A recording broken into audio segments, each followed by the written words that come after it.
السلام علیکم ورحمۃ اللہ وبرکاتہ۔ گناہ چھوڑنے کا آسان نسخہ۔ ارشاد فرمایا کہ میرے شیخ دامت برکاتہ نے فرمایا، ایک راستہ ایسا بھی ہے کہ گناہ چھوڑنا نہیں پڑے گا بلکہ خود چھوٹ جائے گا۔ وہ کیا راستہ ہے؟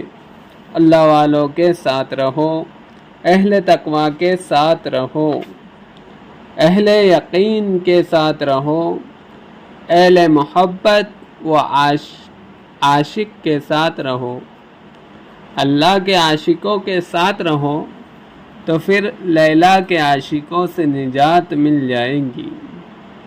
بھنگی پاڑے میں رہ کر بدبو سے نجات نہیں ملے گی بلکہ بھنگی پاڑے کو چھوڑنا پڑے گا۔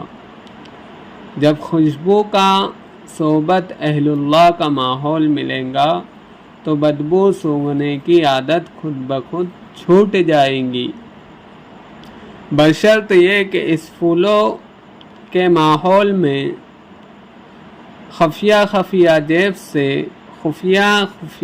سے گناہوں کی ڈبی کو سونگھتا نہ ہو، گناہوں کے تصورات نہ لیتا ہو۔ مثلاً ایک مرید اللہ والے کے ساتھ جا رہا تھا، بازار سے جاتے ہوئے نمکین چیز کو دیکھ رہا ہے تو یہ شخص پھولوں میں رہتے ہوئے بھی نامراد ہے۔ اللہ تعالی ہم سب کو عمل کی توفیق عطا فرمائے، آمین۔